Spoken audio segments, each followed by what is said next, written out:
Assalamualaikum warahmatullahi wabarakatuh. Perkenalkan, nama awak Aulia Hidayat, NIM 2010107102 dari kelas B.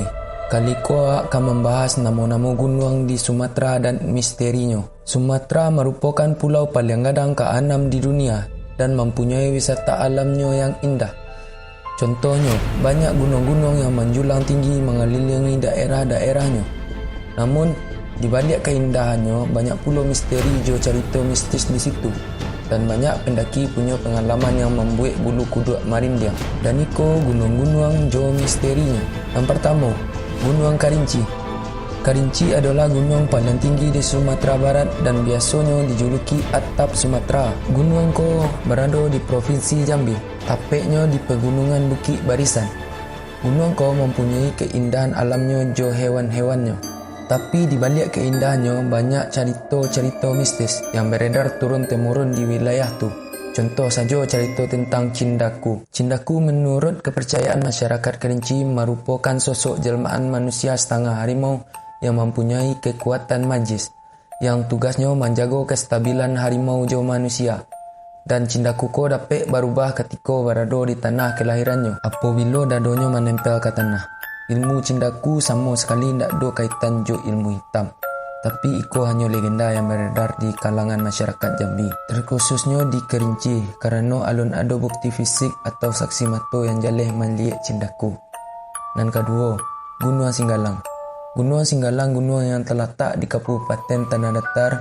Gunung ko memiliki talago nan indah di puncaknya. Nama talagonya Talago Dewi dan mempunyai hutan yang labek. Ketika awak caliak dari kota Parang Panjang, gunung ko sangat rancak je menawan di caliak. Tapi di balik itu, banyak pula misteri yang beredar tentang gunung ko, yaitu cerita tentang si Bigau. Si Bigau merupakan makhluk yang memiliki tubuh model baruak dan mukanya hampir mirip je manusia. Rambutnya panjang, tingginya kurang lebih 80 cm. Tugas si Bigau ko untuk memelihara babi jo binatang lainnya apabila kita nio berburu atau memasang jarik. Seeloknya minta izin ke si Bigau untuk saling menghargai. Dan ketiga, Gunung Talamau. Gunung ko terletak di Kabupaten Pasaman Barat. Selain keindahan gunung ko terkenal angker, dek banyak masyarakat yang pai menuntut ilmu hitam atau sekedar untuk meminta nomor BT. Kabarnya di puncak gunung tu ada kerajaan gaib. Dan hau gunung tu sangatlah mistis daripada gunung-gunung lainnya. Dan diinginkan kasadualah pendaki, indak boleh sembarang saja naik gunung ko doh. Gunung ko banyak telago yang berada di situ. Nama-nama telago ko diagiah sesuai jo legendanya dan kisahnya surang-surang. Batu atau indaknya cerita-cerita dari legenda itu, ketika awak naik gunung, awak harus patuh aja peraturan yang terletak di posko pendakian. Karena menjaga alam dan keselamatan awak pas mendaki adalah tugas awak bersama. Terima kasih.